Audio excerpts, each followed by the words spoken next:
नमस्कार, आभार, अभिनंदन, स्वागत आप सभी का। हेलो मनी 9, मेरा सवाल है मैं हूं विपुल सिंह। ये हफ्ता थोड़ा छोटा ज़रूर है और उस छोटे हफ्ते के अंदर हम देख रहे हैं बहुत दायरे में बाज़ार आज कामकाज करता हुआ दिखाई दे रहा है। शुरू से ही बाज़ार में एक सीमित दायरे में कारोबार होता हुआ अब ज़रूर थोड़ी सी रिकवरी आ रही है। आज 25,000 का लेवल टूटा था, 24,099 का लेवल जो है वो आज इंटरडे लो रहा। हालांकि 24,184 पे खुला, 24,196 का हाई बना और अब जो है दिन के उच्चतम स्तर के आसपास 24,187 का लेवल देखने को मिल रहा है। बहुत दायरे में बाजार कामकाज कर रहा है। एडवांस डिक्लाइन रेशियो की बात करें तो वो पूरी तरीके से बियर्स की गिरफ्त में है। 1590 शेयर ऐसे हैं NSE पर इस समय जो कि गिरावट के साथ कामकाज कर रहे हैं। 970 शेयरों में मजबूती देखने को मिल रही है। अब चूंकि कल स्वतंत्रता दिवस है, स्वतंत्रता दिवस से पहले किस तरह की रणनीति अपनाई जाए और क्या अगला जो साल होगा हमारा, क्या यहाँ पर हम बाजार के नए उच्चतम स्तर बनते हुए देखेंगे, क्या वो सेक्टर्स होंगे, इन तमाम पहलुओं पर बातचीत होगी। अगले एक सवा घंटे तक लगातार हमारे साथ आप बने रहिए। खबरों वाले शेयर भी होंगे, IPO बाजार की भी हलचल जानेंगे और आखिरी में चुन चुन के हमारा खास सेगमेंट तो होगा ही। लेकिन सबसे पहले रूबरू करा देते हैं आज के हमारे खास मेहमान से। हमारे साथ शरद मिश्रा जी जुड़ चुके हैं। शरद जी, सबसे पहले तो बहुत बहुत स्वागत आपका आज के इस निमंत्रण को स्वीकार करने के लिए। और चूंकि कल आपसे मुलाकात नहीं होगी तो आपको अभी से स्वतंत्रता दिवस की बहुत बहुत शुभकामनाएं। उम्मीद करते हैं कि आने वाला वर्ष इस वर्ष से और ज़्यादा बेहतर हो, हमारा देश और ज़्यादा सशक्त बने, न सिर्फ आर्थिक रूप पर बल्कि जो है सैन्य रूप में और बाकी तमाम क्षेत्रों के रूप में भी हमारी जो रणनीतिक क्षमता है वो और ज़्यादा वृद्धि करे। आपकी पहली टिप्पणी बाजार पे सर। जी विपुल जी, आपको और सभी दर्शकों को स्वतंत्रता दिवस की बहुत बहुत शुभकामनाएं सर। देखिए बाजार को देखिए विपुल जी, टेक्निकल लेवल्स किस तरह से चलते हैं पहले भी मैंने इस बात का जिक्र आपके शो में किया है कि 80% के पास एफआई का लॉन्ग था। देखिए अब घटते घटते 48% आ गया है। मैंने इस चीज का जिक्र पहले भी किया था कि इस तरह की प्रॉफिट बुकिंग आती है जो फंडामेंटल जिसका कोई लेना देना नहीं है, छोटी अवधि में इस तरह की प्रॉफिट बुकिंग्स आती हैं। तो जहां आपकी होल्डिंग्स हैं जी PSUs में या जो महंगे स्टॉक्स है वहां पर प्रॉफिट बुक कीजिए। देखिए मेरा ये मानना है कि जब तक 24,076 का लो नहीं टूटता है और और बैंक निफ्टी में 49,830 का जोन नहीं टूटता है, तब तक दिक्कत रहेगी। कल का अगर डेटा देखें तो 44% short call buildup, 44% long call buildup, मतलब ऊपर बेचा नीचे खरीदने की तैयारी। तो देखिए अभी भी वही जोन है। अगर आप कोई ऑप्शन ट्रेडर है तो 260 के ऊपर 24,400 का कॉल ऑप्शन चला गया है, मैंने ट्रेड दिया है इसका। 250 के ऊपर 274 290 के टारगेट के लिए। और अगर आप बैंक निफ्टी में देखें तो मुझे लगता है कि जैसे ही 616 के ऊपर जाएगा 50,000 का कॉल ऑप्शन, महीने का कॉल ऑप्शन में डिस्कस कर रहा हूँ, 665 और 701 रुपए तक जाता हुआ दिखाई देगा। तो ये रहा निफ्टी और बैंक निफ्टी का सेटअप। मुझे लगता है कि अभी भी अगर 74 अगर सस्टेन हो जाता है 24,076। आज देखिए यूएस का सीपीआई डेटा आना है जो बहुत क्रिटिकल है। इंडिया का सीपीआई ठीक ठाक आया, PMI बढ़ के आया। तो इसके बावजूद देखिए गिरावट बाजार में दिखाई दी क्योंकि ग्लोबली जियोपॉलिटिकल अनसर्टेनिटी है। क्रूड ऑयल के प्राइसेस ऊपर की तरफ जा रहे हैं। लेकिन अगर आप S&P को देखें और नैस्डैक को देखें, दोनों ही 10 वीक और 20 वीक एक्सपोनेंशियल मूविंग एवरेज के ऊपर सेटल किए हुए हैं। सो इन्वेस्टर्स को मैं कहना चाहूंगा, दर्शकों को, कि सर जो महंगे स्टॉक हैं उसको मेरे ख्याल से आप एग्जिट कर गए होंगे। इससे पहले कई सारे डिस्कशन हुए थे। जहां अच्छे वैल्यूएशन है और आने वाले समय में मार्जिन एक्सपेंशन है, वहां अभी भी आपको अपट्रेंड दिख रहा है। चलिए, तो ये राय यहाँ पर निकल करके आती हुई और इस बीच बहुत सारे लोगों के सवाल भी हैं, कुछ लोगों की टिप्पणियाँ भी हैं। तो एक टिप्पणी जो आई है राहुल बजाज जी की, उसको पढ़ करके अपने दर्शकों को भी और हमारे जो एक्सपर्ट हैं उनको सुना देते हैं। और इस तरह की टिप्पणियाँ कई बार आती रहती हैं। जब आपने एक बाज़ार के बारे में अपना रुख बनाया हो और अगर हमारे एक्सपर्ट उससे कुछ इतर बताते हैं या अपने अनुभव का इस्तेमाल करते हैं तो फिर उनको बड़ी नाराज़गी और उनको बड़ी शिकायत होती है। अगर आप खुद इतने बड़े विशेषज्ञ हैं तो ठीक है, आप अपनी कॉल पे अपने निर्णय पे जो है वो कायम रखिए, लेकिन हमारे यहाँ एक्सपर्ट आकर के क्या बोलेंगे उसका निर्णय वो स्वयं अपने अध्ययन के आधार पर करते हैं। राहुल बजाज जी कह रहे हैं कि मनी 9 जो है वो बहुत ज़्यादा निगेटिविटी फैला रहा है। सभी एक्सपर्ट आकर के जो है बाकी जगहों पर 1 लाख के टारगेट दे रहे हैं और मनी 9 हमारे सारे शेयर बिकवा देगा। मैंने आज की डिप में 10 लाख मार्जिन फंडिंग के इन्वेस्ट कर दिया है और मनी 9 बाय बाय टाटा। तो ये निर्णय आपका है राहुल जी कि आप मतलब जो है आपको लगता है कि सारे शेयर बिकवा करके हमारा कोई लाभ होगा तो या हमारे एक्सपर्ट का कोई लाभ होगा, तो ये आपकी गलतफहमी है। आखिर में इसीलिए डिस्क्लोजर लिया जाता है। शरद जी, इधर पिछले कुछ दिनों से जैसे कुछ शेयर जो बहुत महंगे लग रहे थे, चाहे आपकी तरफ से या फिर और भी एक्सपर्ट की तरफ से, जब ये कहा गया कि मुनाफा बुक कर लीजिए, बाजार में गिरावट आ सकती है, तो लोगों को लगा कि इसमें हमारा कोई हित है। लेकिन जब बाजार में गिरावट आई तब लोग पैनिक करने लगे, घबराने भी लगे। आप कुछ कहना चाहेंगे ऐसे दर्शकों को जो खुद बिल्कुल एक मैं कहना निर्णय बना चाहूंगा लेते हैं सर। और चाहते हैं कि एक्सपर्ट भी आकर के उन्हीं के नैरेटिव और जी उन्हीं की सोच को सपोर्ट करें? जी, देखिए ये समझने वाली बात है। मैं हमेशा कहता हूँ और शायद सारे एनालिस्ट जो आपके चैनल पर आते हैं, विपुल जी, आप इतने समय से काम कर रहे हैं, सभी का एक ही मत होता है कि पहले आप ये डिसाइड करें कि आपका आपका होराइजन क्या है। आप मध्यम छोटी अवधि में पैसा लगाते हैं, मतलब महीने दो एक महीने के अंदर ट्रेड करते हैं, या आप 6 महीने की अवधि के लिए करते हैं, आप 3 4 5 साल के लिए करते हैं। तो ये अवधि अगर आपकी डिसाइडेड है, जो लंबी अवधि वाले हैं, 3 से 4 साल वाले, उनको कभी भी ये नहीं बोला गया कि आप पोजीशन काट दीजिए सर। हम्म। बिल्कुल मार्केट की वोलेटिलिटी को वो बिल्कुल एब्जॉर्ब कर जाएगा स्टॉक। तो वहां पर क्या है, आपको अच्छा ट्रैक्शन देखने को लंबी अवधि में मिलेगा। अगर आप लंबी अवधि के निवेशक है तो आपको घबराना क्यों, रखे रहिए सर। ठीक है, आपको प्रॉब्लम क्यों होना। एक्सचेंज ट्रेडेड फंड्स इंडेक्स में ट्रेड करते हैं, बाजार को ऊपर नीचे करते रहेंगे, फंडामेंटल्स बाजार के चेंज होते रहेंगे। जो कंपनियां अच्छी हैं और देखिए लगातार डिस्कशन होता है, वहां पर सर बने रहें। अगर आप छोटी अवधि के निवेशक हैं, 3 4 6 महीने के अंदर के हैं, तब आपको बाजार के ऊपर नीचे होने से फर्क पड़ता है। तो उन्हीं के लिए बोला जाता है कि आप प्रॉफिट बुक कर लीजिए। कभी भी आप मुझे सुनेंगे विपुल जी, मैं हम्म। हमेशा यही बोलता हूं कि अगर आप छोटी अवधि के हैं तो निफ्टी बैंक निफ्टी के हिसाब से चलें। अगर आपकी अवधि लंबी है, 3 4 5 साल, तो सर क्या होगा, फिर सीधे सीधे टॉप लाइन एक्सपेंशन, जो ऑपरेटिंग मार्जिन एक्सपेंशन और ईपीएस ग्रोथ है, वही उसके अंदर डिस्काउंट होने वाली है। आप सामने देख लीजिए, मैंने 45 रुपए से आपको सुजलॉन जैसा शेयर, इसके बाद अभी कुछ दिन पहले आइनॉक्स विंड दिया था। ठीक है, कितने शेयर मैंने आपको दिया, एचबीएल पावर, एचएफसीएल, सारे शेयर चल रहे हैं सर, अभी भी चल रहे हैं सर। क्योंकि बिल्कुल। उनके मार्जिन एक्सपैंड हो रहे हैं सर, वो चल रहे हैं डिस्पाइट ऑफ मार्केट फॉल।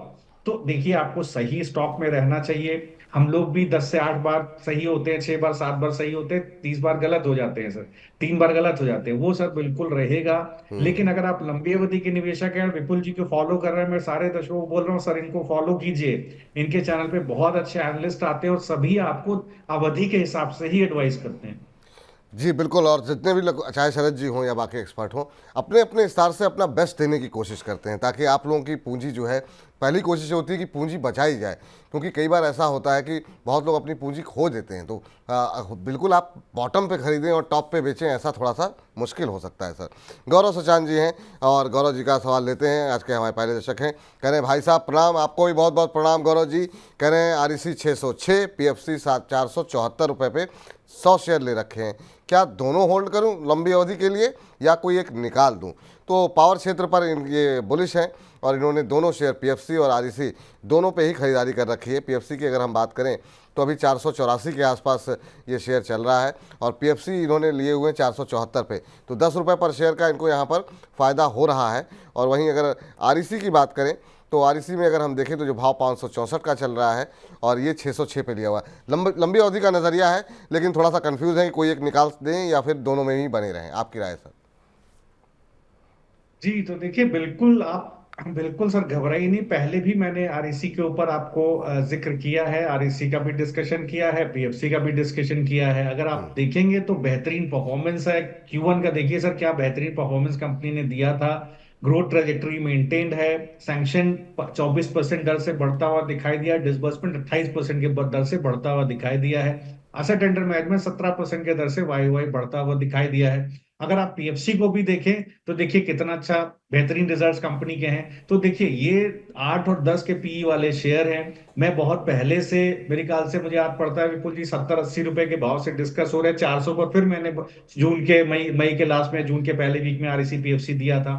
बिल्कुल बने रहें सर, घबराए नहीं। अगर आपका 3 से 4 साल का नजरिया है तो आप बिल्कुल बने रहें, घबराए नहीं। अगर आप ट्रेडर हैं, छोटी हम्म। अवधि में इसमें निवेश कर रहे हैं, तो आप एक स्टॉप लॉस जरूर 470 रुपए के पास पीएफसी में डाल लें। और अगर आप आरईसी को भी अगर आप आरईसी को ट्रेड कर रहे हैं तो आप एक छोटा सा स्टॉप लॉस इसका करीब 530 रुपए के आसपास डाल लें, क्योंकि क्रिटिकल मूविंग एवरेजेस के आसपास सपोर्ट रहता है, वहीं बाय ऑन डिप्स का डिप्स रहता है। तो एक स्टॉप लॉस जो मैंने बताया डाल करके आप खड़े रहें। आप बिल्कुल निश्चिंत रहें, इन कंपनीज के रिजल्ट्स क्वार्टर ऑन क्वार्टर अच्छे रहेंगे। पावर फाइनेंसिंग के जितने भी स्टॉक्स हैं, चाहे ये हो, चाहे आरईसी हो, पीएफसी हो, ठीक है, ये आपको सारे स्टॉक्स अच्छा रिजल्ट देते रहेंगे सर। चलिए, तो ये राय निकल करके आती हुई मृदुल जी से बातचीत कर लेते हैं। मृदुल सिंह जी हमारे साथ मौजूद हैं। मृदुल जी को नमस्कार। नमस्ते सर। नमस्ते मृदुल जी, कैसे हैं, कहाँ से बोल रहे हैं? सर वाराणसी से बोल रहे हैं। ओह, बहुत अच्छी जगह है सर वाराणसी, मतलब जो है बाबा भोलेनाथ की नगरी। बताइए सर, क्या प्रश्न पूछना चाह रहे हैं और कैसे लग रहे हैं मनी नाइन के कार्यक्रम आपको? सर कार्यक्रम तो बड़े अच्छे चल रहे हैं, मतलब क्वेश्चंस हमारे लिए जाते हैं और हमें चलिए। अच्छा लग रहा है। Thank you sir. और जी सर मेरा क्वेश्चन है कि सर मैंने हुडको का शेयर लिया है जी। 55 शेयर्स 289 के रेट पे। 280 और मैं इसमें, जी। हाँ सर, मैं 6 से 12 महीने सर इसमें बना रहना चाहता हूँ। और ऊपर से सर इसमें बाई ऑन डिप पे मैं ले सकता हूँ, ये भी आप बता दीजिए। बाई ऑन डिप भी करना चाह रहे हैं, जिस भाव पे लिया है उसी भाव के इर्द गिर्द मौजूद है, तो अच्छी बात यह है कि आप ब्रेक इवन में हैं, नुकसान में नहीं है, और नज़रिया भी आपका 1 साल का है। Sir, housing and urban development corporation के पे ऊपर इनका सवाल है। जिस भाव पे लिए थे उसी के इर्द गिर्द चल रहा है, नीचे आने पर और ख़रीद सकते हैं। हालांकि ये शेयर पिछले 1 महीने में पूरे पीएसयू की तरह यहाँ पर भी करेक्शन आया है और 1 महीने में करीब 14% के आसपास की गिरावट यहाँ पर देखने को मिली है, लेकिन जब रैली थी तो इसमें भी काफ़ी अच्छा रिटर्न देखने को मिला है। आपकी सलाह क्या रहेगी सर? कल इनके कुछ एक आंकड़े आए हैं, पिछले पहली तिमाही में जो इनका वितरण है कर्ज का वो काफ़ी अच्छा रहा है। लोन बुक में 30% की बढ़ोतरी रही है और लोन वितरण करीब 12,600 करोड़ के आसपास रहा है। आपकी सलाह क्या रहेगी? हुडको में 1 साल के नज़रिए के साथ क्या भी बने रह सकते हैं? ठीक, बिल्कुल। इसके अंदर इनको बिल्कुल रहना चाहिए, कोई दिक्कत नहीं होनी चाहिए, क्योंकि अगर आप लास्ट वाईओवाई बेसिस पर देखें तो डबल हो गया है सैंक्शन। करीब 7300 करोड़ के आसपास का सैंक्शन था, तो बढ़ के 14,000 करोड़ के आसपास का हो गया। डिसबर्समेंट भी आप जी 12,000 करोड़ के आसपास। जी जी, आप फ्रीज हो जा रहे हैं सर बीच बीच में। जी, देखिए, तो बहुत अच्छा स्टॉक चला भी है, जी घबराने की जरूरत नहीं है। मुझे लगता है 270 रुपए के आसपास एक स्टॉप लॉस रख लीजिए सर। उसके नीचे खिसक जाए तभी आप थोड़ा पोजीशन काटने की सोचिए। अगर थोड़ी लंबी अवधि के हिसाब से तो बने रहिए, क्योंकि देखिए जिस तरह से सीपीआई नंबर्स इंडिया में घट के आए सितंबर के आसपास, नवंबर में इलेक्शन है, यूएस में भी आपको थोड़ा बहुत इंटरेस्ट रेट कटता हुआ दिखाई देगा और आपको इंडिया में भी यूएस इंटरेस्ट रेट कटता हुआ दिखाई देगा। ऐसी कंडीशन में आप देखें तो रियल्टी सेगमेंट में और हाउसिंग फाइनेंस में बहुत अच्छा मूव बनेगा। आप रियल्टी को देखें, देखिए सनटेक, इसके बाद Prestige state, signature global, Macrotech वगैरह में अच्छे मूव्स हैं। और हटको में भी अगर आप हाउसिंग फाइनेंस में देखें बहुत अच्छा मूव है। तो बिल्कुल घबराए नहीं, 270 पर स्टॉप लॉस रखें, बने रहें सर। बने रहें, ये आपके लिए सलाह निकल करके आती हुई। वसीम जैदी साहब कह रहे हैं good morning to money nine team, very good afternoon to Waseem जाब। आपको भी कह रहे हैं सर, मैं कतर में हूँ और I spend so much time on messages but you don't take it my question. चलिए ठीक है, आपका सवाल जो है नहीं लिया था, इसकी शिकायत है आपको। जैदी साहब, आज ही आपका सवाल ले लिया आता है, ले लिया जाएगा। लेकिन आपने जो कम से कम 4-5 सवाल पूछे हैं उनमें से कुछ एक सवालों को शामिल कर लेते हैं।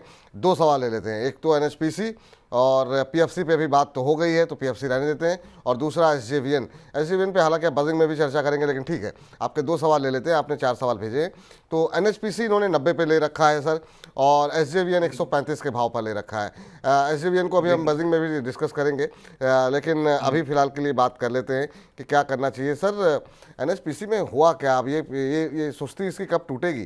क्योंकि आज भी अगर हम देखें 93-94 के आसपास ट्रेड करता हुआ 108 भी गया, 110 भी क्रॉस किया, लगा कि अब 120 जाएगा, लेकिन कुछ ना कुछ ऐसा होता है कि शेयर नीचे आ जाता है। अभी क्या करना चाहिए? क्या एक बार के लिए निकल जाए, या भी आपको लगता है भरोसा है एनएचपीसी के ऊपर? क्या सलाह रहेगी? इन्होंने भी ले रखे हैं और इनकी खरीद के भाव से अगर हम देखें तो 1-2 रुपये ही नीचे रह गया, 1-2 रुपये ही ऊपर रह गया है 93 के आसपास। सलाह क्या रहेगी सर आपकी? जी, तो देखिए, अगर आप एनएचपीसी को देखिए तो यहाँ पर कहीं ना कहीं एक डिसेंट ब्रेकडाउन देखने को मिला है, सब अच्छे सपोर्ट लेवल्स का। मींस अगर आप देखें तो 50 वीक एक्सपोनेंशियल मूविंग एवरेज के नीचे स्टॉक खिसक गया है। मैं दर्शकों को इन जनरल बोल रहा हूँ, थोड़ा बहुत भी चार्ट देख लेते हैं अगर जिन लोगों को, इस बाजार में 50 वीक एक्सपोनेंशियल मूविंग एवरेज नहीं टूटना चाहिए। अगर किसी स्टॉक को टूट गया तो देयर सम फंडामेंटल रीजन।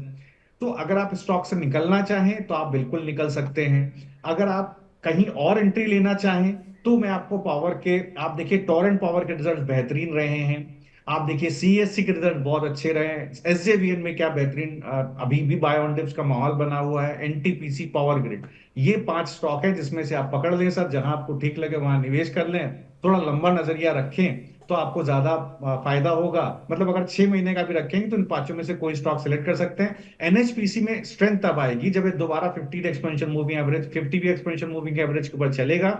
मतलब 100 रुपए के भाव के ऊपर दोबारा सस्टेन होगा। तब तक थोड़ी गिरावट हो सकता है गिर गिरा के 90 पर भी आ जाए। एसजेवीएन अभी डिस्कस करें विपुल जी की आप उस पे एक करेंगे? टिप्पणी अगर कर दें इनके लिए, मान लीजिए कहीं कतर से वेट कर रहे हैं हमारा, इसलिए जी जी एक जी। टिप्पणी कर दीजिए। तो बेहतरीन एसजेवीएन में सर कोई टेंशन नहीं है, बिल्कुल खड़े रहिए। एक स्टॉप लॉस रख लीजिए 134 रुपए के आसपास, 143 रुपए का भाव है। पिछले 2 वीक का कंसोलिडेशन 134 रुपए पर बेस है। ये जैसे ही निफ्टी में रिकवरी आएगी ये तोड़ फोड़ के 170 की तरफ भाग जाएगा। कोई नया भी ट्रेड लेना चाहे तो बिल्कुल ले सकता है सर। नया भी ट्रेड लेना चाहें तो बिल्कुल ले सकते हैं। 1100 से ऊपर दर्शक हमारे साथ सिर्फ यूट्यूब के माध्यम से जो है वो जुड़ चुके हैं और शरद जी से प्रश्न पूछना चाह रहे हैं। इसके अलावा हमारे फेसबुक और हमारे ऐप पर भी बड़ी संख्या में दर्शक जुड़ रहे हैं, तो आप सभी दर्शकों का तहे दिल से शुक्रिया। और कल 15 अगस्त है, उससे पहले ज़्यादा से ज़्यादा आप लोगों को जोड़िए हमारे इस कार्यक्रम के साथ। और आप सभी को एक बार फिर से स्वतंत्रता दिवस की बहुत बहुत शुभकामनाएं। अपने मित्रों, इष्टजनों, अपने कलीग्स ऑफिस के, अपनी फैमिली को ये लिंक जो है जितना हो सके फॉरवर्ड कीजिए, अपने व्हाट्सएप स्टेटस पर लगाइए, ताकि जो मिस इन्फॉर्मेशन लोग फैला रहे हैं सोशल मीडिया के अंदर, उससे आप लोग बच सकें और आपका पोर्टफोलियो सुरक्षित रहे। मनीष मिश्रा जी ने मनी9 को 100 रुपये भेजे हैं और इनके 2 सवाल हैं, लेकिन एक ही सवाल आप भी लेंगे मनीष जी, माफ़ कीजिएगा। एचएल के ऊपर सवाल है इनका और 209 शेयर ले रखे हैं 4900 के भाव पर। बहुत लोग फंसे हुए हैं जो है वो जो है जितने डिफेंस शेयर हैं उनमें 4900 पे लिए हैं, नीचे आने पर लिए, लेकिन अब जो है वो 4676 का भाव है, आज भी आधा % नीचे है। सर क्या सलाह रहेगी इनके लिए, क्योंकि नुकसान में है 200-300 रुपये। क्या एक बार के लिए नुकसान बुक करना चाहिए, आपको लगता है अभी एवरेज करना चाहिए? और अगर जो लोग एवरेज करना चाह रहे हैं इसमें, उसमें किस लेवल पे आप एंट्री करने की सलाह देंगे? जी, तो देखिए, अगर आप एचएल में हैं और आपने इतनी हिम्मत दिखाई है, बने रहिए। अभी क्या है, पिछले वीक का कंसोलिडेशन है 4470, ये स्टॉप लॉस लगा लीजिए आप और बने रहिए सर जब तक ये जोन ना टूटे, मत बेचिएगा। 20 वीक एक्सपोनेंशियल मूविंग एवरेज का सपोर्ट है स्टॉक को। मुझे लगता है कि बिल्कुल यहाँ पर घबराना नहीं चाहिए। हाँ, बड़ा मूव कब आएगा, जैसे ही 50,070 के ऊपर चलना शुरू करेगा ये एकदम सेफ जोन में आ जाएगा, दोबारा आपको 5600-5700 तक के लेवल दिखाएगा। तो मुझे लगता है बिल्कुल यहाँ पर ये लिक्विडिटी की लड़ाई है। बिल्कुल जैसे ही लिक्विडिटी बाजार में दोबारा लौटती है, अगर इंटरेस्ट रेट गिरते हैं तो कैरी ट्रेड बढ़ेगा। कैरी ट्रेड बढ़ेगा तो जो पैसा आप देख रहे हैं लगातार कैश में निकल रहा है पाएगा, 10-10 हजार करोड़ रुपए एक दिन में निकल रहा है कैश और फ्यूचर मिला ले तो, इंडेक्स स्टॉक फ्यूचर मिला ले तो ये खत्म होगा हिसाब। इसके बाद देखिएगा अक्रॉस द बोर्ड लिक्विडिटी आएगी, उसमें ये सारे स्टॉक भी आपको चलते हुए दिखाई देंगे। चलिए, तो ये राय निकल करके आती हुई इस बीच चलते हैं। जितेंद्र जी हमारे साथ जुड़ चुके हैं, अगले दर्शक हमारे साथ करनाल हरियाणा से। जितेंद्र जी को नमस्कार। जितेंद्र जी सुन पा रहे हैं? जितेंद्र जी नमस्कार। ओह चलिए, इनसे संपर्क टूट गया, कोई बात नहीं, सवाल लेके आ जाइए। करनाल हरियाणा से सवाल आया है तो सवाल अवश्य लिया जाएगा, जरा स्क्रीन पर लेकर के आइए। और यहाँ पर जो है डीसीबी बैंक के लेकर के इनका सवाल है। 1000 शेयर हैं, 150 के भाव पर इन्होंने खरीदे हुए हैं। अब जानना ये चाह रहे हैं कि अभी यहाँ पर क्या करना चाहिए। डीसीबी बैंक अभी 116 पे चल रहा है, इन्होंने 150 पे लिए हुए हैं, काफ़ी नुकसान में है सर। डीसीबी बैंक में क्या सलाह रहेगी, क्या नुकसान बुक करें, बने रहें, क्योंकि बैंक्स जो है अब काफ़ी थका रहे हैं। लोगों के धैर्य जो है वो थोड़ा सा जवाब दे रहा है। आपकी सलाह क्या रहेगी डीसीबी बैंक को लेकर के? देखिए विपुल जी, मैं काफी समय से डिस्कस कर रहा हूँ, बैंक्स में सबसे बड़ा प्रॉब्लम आ रहा है कि बिकॉज ऑफ रिस्क प्रीमियम। बहुत सारा बैंक का डिपॉजिट इक्विटी मार्केट में जा रहा है। ये बहुत ही पेक्यूलियर सिचुएशन है, पिछले 20 साल में देखने को मिली है। अगर आप बैंक्स के रिजल्ट देखें, पहली बार ऐसा हुआ है कि एक्सिस बैंक का क्रेडिट टू डिपॉजिट रेशियो 90% के ऊपर गया है, और आईसीआईसीआई बैंक की वाईओवाई बेसिस पर ग्रोथ अगर आप देखेंगे डिपॉजिट की तो 17.5% है, जो कि बाजार उससे खुश नहीं है। तो ये सारी चीजें कहीं ना कहीं बैंक को दुखी कर रही हैं। अगर आप डीसीपी को भी देखेंगे तो सबसे बड़ी समस्या वही देखने को मिली है। डिपॉजिट ग्रोथ 20% के आसपास रहा, राइट। अगर आप देखें कासा ग्रोथ करीब 18% के आसपास रही, तो बाजार को मजा नहीं आ रहा है। निम करीब 3.39% Q1 में रहा है। तो यहां पर क्या है, देखिए स्टॉक गिरता हुआ दिखाई दिया है, और इसने डिसेंटली अपना 50 वीक एक्सपोनेंशियल मूविंग एवरेज भी तोड़ा है नीचे की तरफ। अब क्या है, अब या तो आप इसके अंदर बने रहिए, एक बार अगर मान लीजिए कि रिकवरी आती है बैंक निफ्टी में, यही लेवल है रिकवरी आने का जो आज डिस्कस हो रहा है, आई नहीं तो फिर दिक्कत होगी। तो देखिए 112 के पास अपना स्टॉप लॉस बनाइए सर। अगर आप थोड़ा लंबी अवधि के निवेशक हैं तो 112 के नीचे खरीद जाए तभी बेचेगा, उस जगह पे जाके सेटल हो सकता है। स्ट्रेंथ तब आएगी जब ये अपने 100 वीक एक्सपेंशन मूविंग एवरेज जो इसका 122 के ऊपर है उसके ऊपर सेटल होगा। 116 का भाव है, तो 122 के ऊपर सेटल हो तो आप थोड़ा ठीक ठाक मानिएगा, अदरवाइज एक स्टॉप लॉस जरूर 112 के आसपास रखिए। ठीक है, तो ये रहा है यहाँ पर निकल करके आती हुई आपके लिए। इस बीच एक और दर्शक हमारे साथ सुनील जुड़ चुके हैं, उनके पास जाएं, लेकिन उससे पहले जरा हमारे एक दर्शक हैं और सेना के जवान हैं, तो उनका प्रश्न ले लेते हैं। कल 15 अगस्त है, कह रहे हैं कि सर मैं आर्मी में हूँ, बहुत अच्छी जगह हैं सर आप, और आप लोगों की वजह से ही आज हम लोग ये कार्यक्रम कर पा रहे हैं। हम सभी लोग बड़े सुरक्षित महसूस करते हैं, और आप लोग अपनी जान की बाजी लगा करके और इस देश को सुरक्षित रखा हुआ है। पहले तो बहुत बहुत सैल्यूट आपको सर। लेकिन सुजलॉन के ऊपर इनका प्रश्न है, 1300 शेयर इन्होंने लिए हुए हैं, 52 के एवरेज पर लिए हुए हैं, कह रहे हैं 2 साल के लिए रख सकता हूँ। 2 साल क्या रखने की आवश्यकता है इसको, जब आपने 52 पे लिया हुआ है? काफ़ी शानदार मूव रहा है और अब ये काफ़ी ऊपर आ चुका है, और कितना अपसाइड यहाँ पर रह सकता है सर? आज हालांकि लोअर सर्किट लगा हुआ है, कल हमने 80 के लेवल भी टेस्ट होते हुए देखे हैं। 52 पे इन्होंने लिया हुआ है, 2 साल का नजरिया है। क्या हम उम्मीद करें कि अगले 2 साल में ये और नई ऊंचाइयां छुएगा? आपकी सलाह क्या रहेगी सर? जी, तो विपुल जी देखिए, लगातार इस शेयर का जिक्र मैं करता रहा हूँ विंड एनर्जी इंस्टॉलेशंस में, और अगर आप देखेंगे तो सर 45 रुपए के भाव से 80 का भाव हो गया मेरे आपको शेयर करते हुए। और अभी मैंने कुछ समय पहले आपके काउंटर पार्ट को 80 रुपए का टारगेट दिया था, 62 रुपए पर शायद आपको भी दिया था, और आगे 95 का भी दिया है।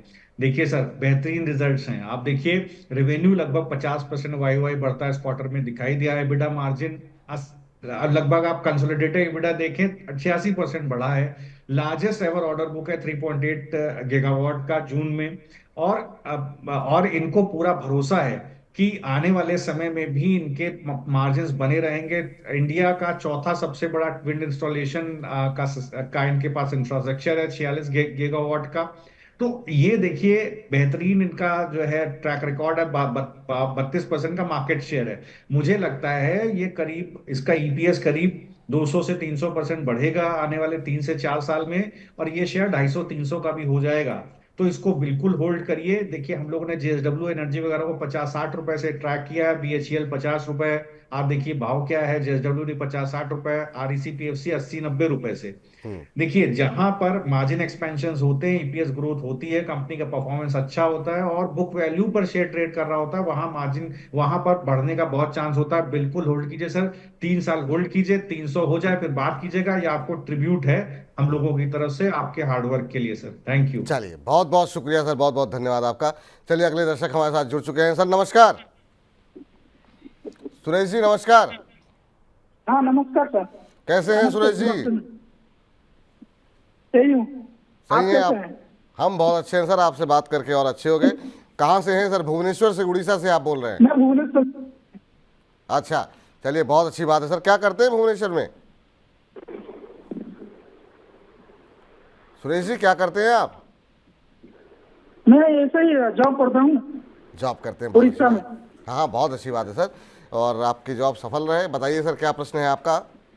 मैं परसों लिया था LIC का, जब गिर रहा था ना 1096 में 200 शेयर लिया था।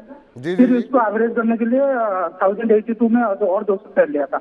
अभी तो बहुत गिर गया है, मतलब 1020 तक आ गया है। क्या करना है? अभी आपका एवरेज कितना आ रहा है? 1089? 1089।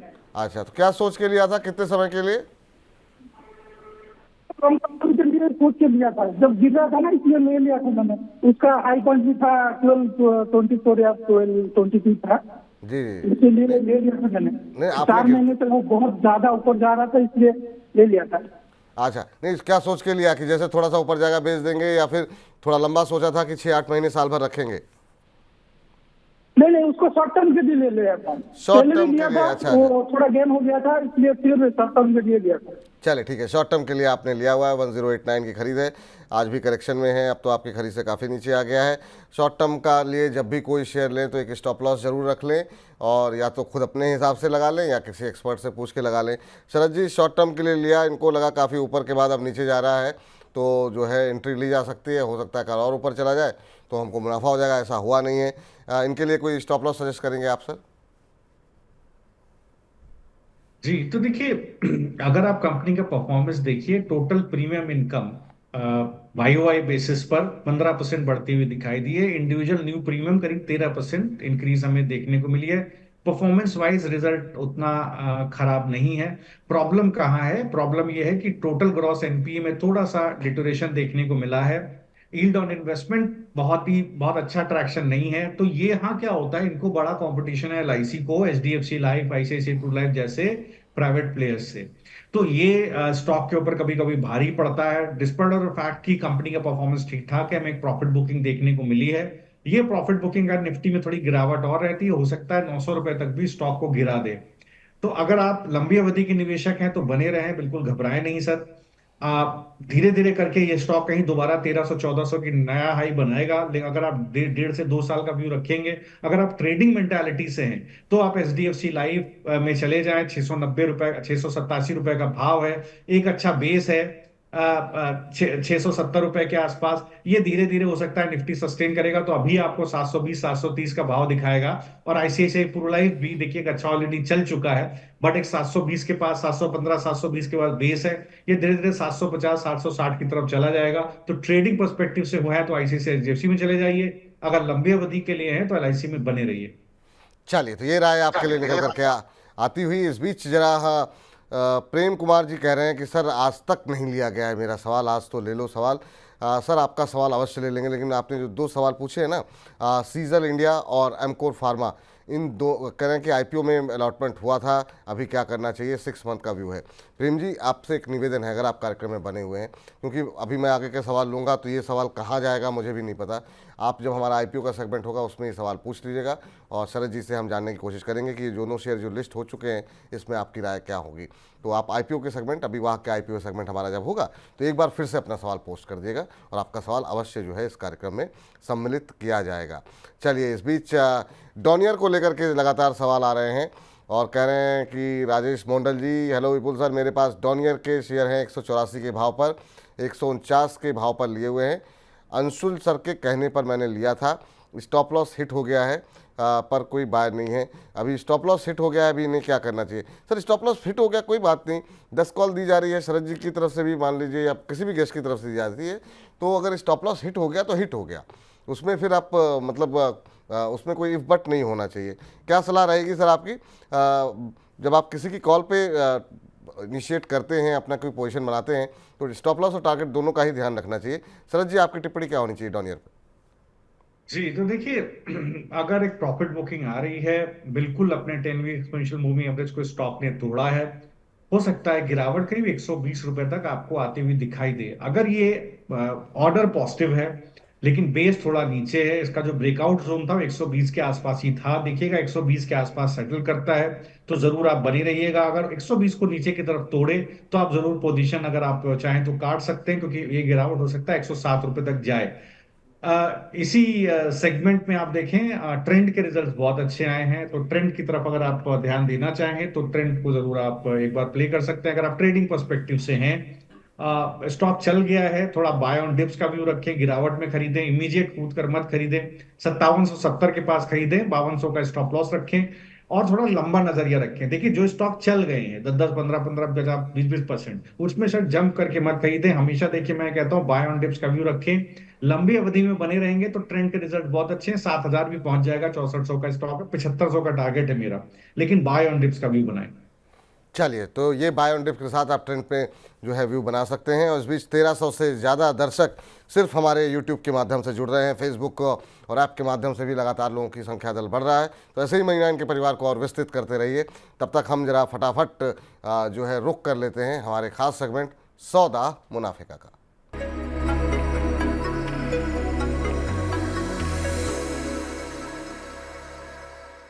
नमस्कार, मनी नाइन की खास पेशकश सौदा मुनाफिका में आपका एक बार फिर से स्वागत है। हर रोज की तरह हम हाजिर हैं HDFC स्काई की तरफ से एक शानदार कॉल लेकर के। और इस कड़ी में हमारे साथ हमारे सहयोगी संदीप ग्रोवर जुड़ चुके हैं आज की HDFC स्काई की कॉल लेकर के। संदीप, बहुत बहुत स्वागत है आपका। बताइए आज HDFC स्काई की तरफ से कौन सी कॉल इनिशिएट की गई है? शुक्रिया विपुल जी। आज के लिए जो स्टॉक HDFC स्काई की ओर से रेकमेंड किया गया है वो है एसोसिएटेड अल्कोहल्स एंड ब्रिवरीज का। ये एक फंडामेंटल कॉल है जो कि 12 अगस्त को इनिशिएट की गई थी। चूंकि ये फंडामेंटल कॉल है तो आपको कम से कम 1 साल का यहाँ पे व्यू लेके चलना होगा, क्योंकि इस कॉल की जो वैलिडिटी है वो 29 अगस्त 2025 तक की है। चूंकि ये एक फंडामेंटल कॉल है, कोई स्टॉप लॉस यहाँ पे नहीं दिया गया, लेकिन हाँ जो रिकमेंडेड प्राइस है वो 800 रुपये 60 पैसे का है। टारगेट 1 साल में 950 रुपये 50 पैसे का है। अगर आप इसे 1 साल होल्ड करते हैं और ये टारगेट प्राइस आते हैं तो 19% के आसपास का जो रिटर्न है वो आपको इस स्टॉक में देखने को मिल सकता है। तो 1 साल अगर आप होल्ड करते हैं तो 19% के आसपास की जो तेजी है वो एसोसिएटेड अल्कोहल्स एंड बेवरेज के स्टॉक में देखने को मिल सकती है। ये trading calls HDFC sky app का एक फीचर है जहां आप HDFC स्काई की in house expert research team से रिकमेंडेशंस ले सकते हैं। साथ ही स्क्रीन पर दिए QR कोड की मदद से आप HDFC स्काई के ऐप को डाउनलोड भी कर सकते हैं, या फिर डिस्क्रिप्शन में दिए गए लिंक पर क्लिक करके HDFC स्काई के साथ डीमैट और ट्रेडिंग अकाउंट खोल सकते हैं। बहुत बहुत शुक्रिया, बहुत बहुत धन्यवाद संदीप आज की HDFC स्काई की इस कॉल को बताने के लिए। तो हमारी इस खास पेशकश को समाप्त करने का वक्त हो गया है, लेकिन आप लगातार मनी नाइन के साथ बने रहिए।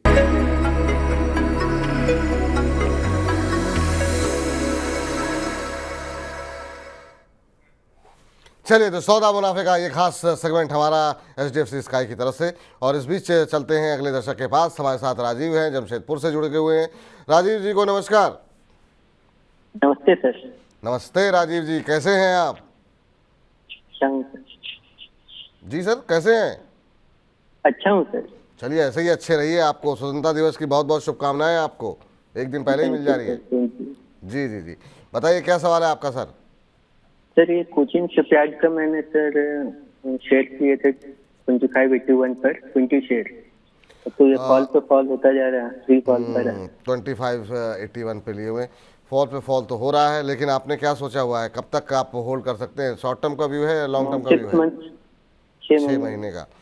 6 महीने का व्यू है। 400-500 रुपये आपकी खरीद से नीचे है। क्या ये भाव आ पाएगा?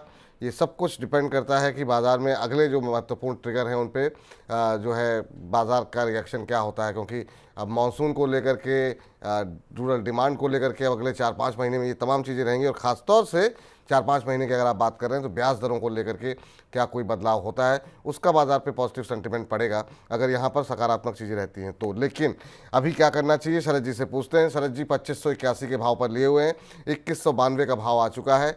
ऊपरी स्तरों से काफ़ी हल्का हुआ है शेयर। आपकी टिप्पणी क्या होगी कोचिन शिपयार्ड पर? देखिए लास्ट साल अगर आप देखें तो हाईएस्ट एवर रेवेन्यू कंपनी ने क्लॉक किया था। PBT में लास्ट साल में 156% का YoY इंक्रीज देखने को मिला था। मैनेजमेंट को इस साल भी मानना था, आप अगर मैनेजमेंट रिपोर्ट देखेंगे कि भाई 20 से 25% के हिसाब से टॉप लाइन बढ़ती हुई दिखाई देगी। EBITDA मार्जिन सस्टेन कर लेगी कंपनी, ये कंपनी का मानना है, मैनेजमेंट का मानना है। अभी 22,000 करोड़ की बुक ऑर्डर बुक कंपनी के पास है। अब देखिए स्टॉक में बिल्कुल इतना स्टॉक चला है, वन साइडेड स्टॉक चला है, तो बिल्कुल प्रॉफिट बुकिंग होगी सर। अब अगर आप जहां पर टेक्निकल चार्ट्स पर ये ओवरबॉट हो गया था, वीकली चार्ट पर 2750 के बाद 2800 पर, वहां से एक बिल्कुल पुल बैक आता है। तो यहाँ पर क्या है, जो पुल बैक आएगा ये यही जोन है सस्टेन होने का, 2120 और ज्यादा 2020 से 2120, ये 100 रुपए के जोन में स्टॉक सेटल हो जाएगा। अगर स्टॉक सेटल हो जाए बिल्कुल बने रहिए, इसके नीचे खिसक जाए तो एक बार जरूर काटिएगा। अदरवाइज मुझे लगता है कम से कम 2020 से 2120 के बीच में सेटल कर जाइए। अगर आप ट्रेडिंग पर्सपेक्टिव से हैं तो आप एक बार जी शिपिंग की तरफ देख लीजिए। अगर आपको वहां ठीक लगे तो बिल्कुल जी के अंदर एक बार ध्यान लगाइए, वहां पर अच्छा एक ट्रैक्शन बना हुआ है, ट्रेडिंग पर्सपेक्टिव से वहां चले जाइए। जी, चलिए इस बीच अगले दर्शक का प्रश्न लेते हैं। स्वाति मोरे जी कह रही हैं, मनी नाइन के अमिताभ और मार्केट के स्टार शरद मिश्रा जी को प्रणाम। तो पहली तो मैम, इतने अच्छे अच्छे विशेषण कहाँ से लेकर के आती हैं आप? चलिए, अच्छा है कि आप अच्छी बातें कह रही हैं तो स्वीकार कर लिया जाता है। लेकिन हाँ, अमिताभ बच्चन जी अमिताभ बच्चन हैं, उनके मतलब जो है क्या ही कहा जाए। खैर, आपका सवाल लेते हैं। ओसवाल एग्रो मिल्स के शेयर इन्होंने लिए हुए हैं 42 रुपये के भाव पर, और कह रही हैं कि मुझे अभी होल्ड करना चाहिए, एवरेज करना चाहिए, क्या रणनीति होनी चाहिए? ओसवाल एग्रो मिल पे ज़रा हम नज़र डालते हैं, क्या इस समय भाव जो है देखने को मिल रहा है। और ये अभी जो स्तर देखने को मिल रहा है वो देखने को मिल रहा है 3.5% नीचे, 58.99 यानी 59 रुपये के आसपास की आसपास का मौजूदा भाव यहाँ पर है। और अभी सर, इनके लिए क्या सलाह रहेगी आपकी? 42 के भाव पर लिया हुआ है, प्रॉफिट में है, क्या इनको एक बार के लिए प्रॉफिट बुक करना चाहिए? क्या सलाह रहेगी आपकी? जी, तो विपुल जी, एक बार स्टॉक का नाम मैं सुन नहीं पाया, प्लीज आप मुझे ओसवाल दोबारा एग्रो बताएंगे। मिल्स, ओसवाल एग्रो मिल्स, इन्होंने 59 रुपये के आसपास, इन्होंने 59 रुपये के आसपास चल रहा है, इन्होंने 42 रुपये के आसपास खरीदा हुआ है। आपकी राय जानना चाहती हैं?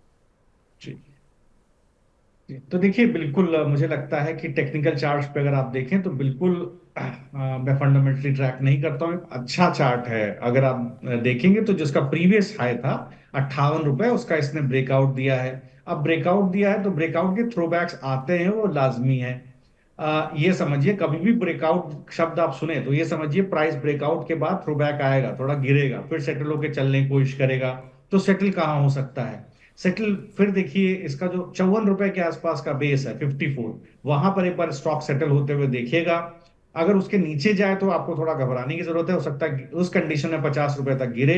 लेकिन पोजिशनली स्टॉक काफी अच्छा है, थोड़ा लंबा नजर, अगर आपने ऊंचे भाव पर खरीदा है थोड़ा लंबा नजरिया रखिएगा, अदरवाइज आप अननेसरी ट्रेड में स्टॉप आउट हो जाएंगे। स्लोली एंड ग्रेजुअली ये स्टॉक 70 रुपए की ट्रेजेक्टरी में, 70 से 75 रुपए ट्रेजेक्टरी में जाते हुए दिखाई देगा। 50 रुपए पे आप अपना स्टॉप लॉस रखिएगा। चलिए, इस बीच कमल जी चौहान जी का सवाल ले लेते हैं, यूट्यूब पे भेजा इन्होंने, और कह रहे हैं कि BL इन्होंने ले रखे हैं 320 पे, इरकॉन ले रखे हैं 303 पे, और कह रहे हैं कि 100 शेयर दोनों के लिए हुए हैं, अभी मुझे क्या करना चाहिए? इसी तरीके से अरुण माझी जी का भी सवाल है, इरकॉन को लेकर के 351 पे इन्होंने लिए हुए हैं। इनका सवाल सुजलॉन पर भी है। सुजलॉन पे सर हम लोग चर्चा कर चुके हैं, जब कार्यक्रम समाप्त हो जाएगा तो थोड़ा पीछे जाके देखिएगा पूरा कार्यक्रम, तो आपको आपके प्रश्न का उत्तर मिल जाएगा। तो सर, क्या सलाह रहेगी? BL 320 पे और इरकॉन 303 पे, ये दोनों ही क्षेत्र ऐसे हैं जिन पे कि सवालों की झड़ी लगी रहती है, रक्षा और रेलवे। आपकी टिप्पणी?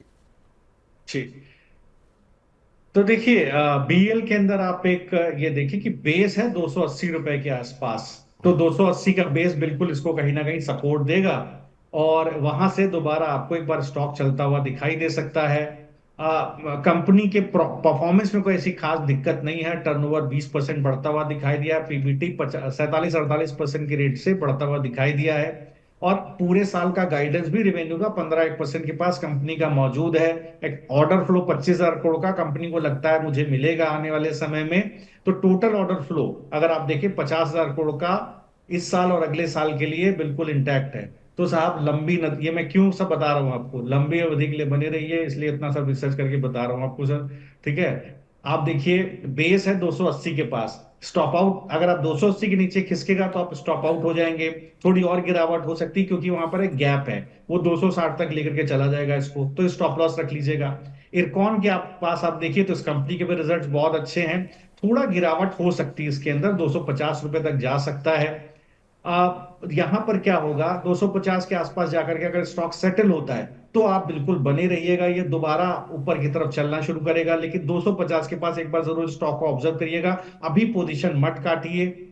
आज स्पेसिफिकली मैं बोल रहा हूं पोजीशन मत काटिए, क्योंकि ऐसे जंक्चर पर, ऐसे इन्फ्लेक्शन पॉइंट पर बाजार है कि आज यूएस का CPI डेटा आ रहा है, हो सकता है बाजार यहां से पलट जाए, तो अननेसेसरी आप स्टॉप आउट हो जाए, पॉइंट नहीं है सर। इसलिए मैं नीचे के लेवल आपको दे रहा हूं जहां कंसोलिडेशन हो करके स्टॉक ऊपर चल सकता है।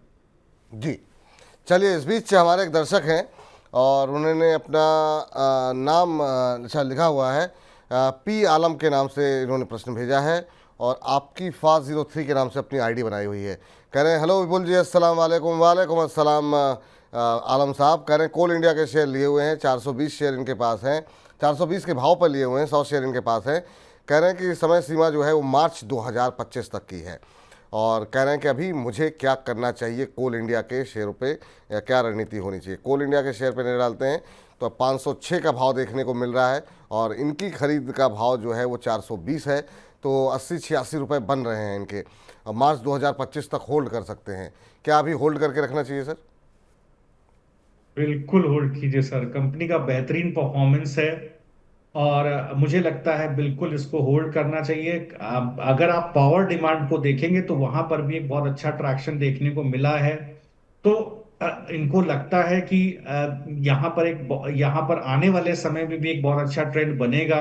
और आप देखेंगे तो कोल का जो प्रोडक्शन ट्रेंड है वो भी धीरे धीरे बढ़ता हुआ दिखाई दे रहा है। इसलिए देखिए मार्जिन्स में कंपनी को एक एक्सपेंशन देखने को मिल रहा है। बिल्कुल मुझे लगता है बिल्कुल कोल इंडिया को होल्ड करना चाहिए सर। ये जो गिरावट है कोल इंडिया की, बिल्कुल इसमें बाय करना चाहिए, अकुमुलेट करना चाहिए स्टॉक को। आप थोड़ा लंबी अवधि के निवेशक हैं तो बेस इसका थोड़ा नीचे है, 480 के आसपास है, बट मुझे लगता है स्लोली एंड ग्रेजुअली ये स्टॉक दोबारा आपको ऊपर की तरफ कम से कम 560-570 तक के भाव दिखाएगा। तो 480 के पास एक बेस मानिए, बाय ऑन डिप्स कीजिए, 560 के टारगेट के लिए साल भर का व्यू दीजिएगा सर कम से कम। जी, इस बीच नबीदुल्ला खान साहब का सवाल ले लेते हैं। कहने मेरे पास एक्साइड इंडस्ट्रीज़ के 300 शेयर हैं 581 के भाव पर और मुझे क्या करना चाहिए, इस पर मैं 3 महीने का व्यू मेरा है। बैटरी सर कैसी लग रही है आपको? बैटरी क्षेत्र जो है कैसा लग रहा है? इसमें अमर उजाला, इसमें अमर राजा है, एक्साइड इंडस्ट्रीज़ है, तमाम कंपनियां शामिल हैं और ख़ासतौर से ईवीज़ को लेकर के जिस तरीके से चर्चा देखने को मिल रही है, आपकी कोई टिप्पणी एक्साइड को लेकर के क्या करना चाहिए? बिल्कुल सर, देखिए जो भी ईवी का नाम ले लेता है, लिथियम आयन बैटरी का नाम ले लेता है, वो भागने लगता है। देखिए हम लोग ने कुछ दिन पहले ओला इलेक्ट्रिक का जिक्र किया था। बिल्कुल। देखिए सर, हम लोग ने आईपीओ में जिक्र किया था। मुझे लगा था कि मैंने एंटिसिपेट किया था कि एक अच्छी गैप अप ओपनिंग, एक अच्छा प्रीमियम मिलेगा लिस्टिंग। इसके बाद देखिए कहाँ भाग रहा है शेयर, क्योंकि अच्छा असेट बेस है और असेट बेस अच्छा होने से कैपेसिटी एक्सपेंशन अच्छा होता है। अगर लिवरेजिंग कम होगी तो सीधे सीधे उसका फायदा मिलेगा। यही सेम चीज आपको हमारा राजा बैटरी एक्साइड में हुई है सर। मुझे याद पड़ता है एक्साइड का शेयर मैंने काफी नीचे भाव पर रिकमेंड करना शुरू किया था। एक्साइड इंडस्ट्री को करीब 350 रुपए के भाव से 550 का टारगेट था, मीट हो गया है। अगर लंबी अवधि के लिए बने रहेंगे सर एक्साइड इंडस्ट्री में तो 1000 रुपए का स्टॉक ये हो जाएगा। देखिए हमारा राजा में किस तरह का मूव देखने को मिला है। तो हमारा राजा एक्साइड इन्वेस्टमेंट ग्रेड स्टॉक है, बिल्कुल होल्ड करके रखिए। ईवी के लिए 2030 तक सरकार चाहती कि 30% व्हीकल ईवी हो जाए, तो देखिए डिमांड रहेगी। अगर आप ट्रेडिंग पर्सपेक्टिव से हैं तो बेस है 440, 437, 440, 488 का भाव है। तो वहां का बेस कर किसी भी डिप में खरीदेगा, उससे भी छोटे निवेशक, उससे भी छोटा दायरा है तो 2 वीक का कंसोलिडेशन जोन 480 का है, वहां स्टॉप लॉस लगा लीजिए। ऊपर की तरफ चलता है तो बिल्कुल बने रहिए सर। 560, 600, 640 ये टारगेट आपको 6 महीने तक होल्ड करेंगे तो जरूर मिलेंगे। चलिए सर, एक छोटी सी टिप्पणी चाहेंगे सिर्फ इंजीनियर्स इंडिया को लेकर के, उसके बाद इन स्टॉक्स का रुख करते हैं। सोनी कुमारी जी कह रही हैं नमस्कार विपुल सर, प्लीज़ आज मेरा क्वेश्चन ले लीजिए, इंजीनियर्स इंडिया में फ्रेश एंट्री कब ले सकते हैं और ये शेयर कैसा लग रहा है आपको? तो इंजीनियर्स इंडिया में फ्रेश एंट्री लेना चाह रही हैं और क्या इनको लेना भी चाहिए इंजीनियर्स इंडिया पे करंट एंट्री की नहीं लेनी चाहिए, वो आपसे जवाब जानना चाहती हैं सर। जी, तो देखिए अगर आप इंजीनियर्स इंडिया को देखेंगे तो बहुत अच्छा, ऑलरेडी काफी इनकी अच्छी ऑर्डर बुक है। अगर आप देखेंगे तो करीब 10,000 करोड़ की 10,000 करोड़ के आसपास की ऑर्डर बुक इनकी है फर्स्ट क्वार्टर के अंदर। और यहाँ पर एक बहुत अच्छा ट्रैक्शन, मुझे लगता है आने वाले समय में भी मार्जिन्स में एक अच्छा एक्सपेंशन देखने को मिलेगा। लेकिन रिजल्ट से पहले आप समझिए शॉर्ट बिल्डअप हो जाता है सर। जहां रिजल्ट से पहले लॉन्ग बिल्डअप है वहां थोड़ा सावधान रहिएगा, हो सकता है अच्छे रिजल्ट आने के बाद भी प्रॉफिट बुकिंग आ जाए। बेस कहाँ है? बेस इसका है 190 रुपए के आसपास। तो अभी आपको 190 रुपए के स्टॉप लॉस से बने रहना है। जैसे ये 250 के ऊपर सस्टेन कर गया सर, ये दोबारा आपको 300 साढ़े 300 के टेरिटरी में दिखेगा, नया हाई दिखेगा। लेकिन अभी संयम रखना पड़ेगा, 190 रुपए पर स्टॉप लॉस रखिए।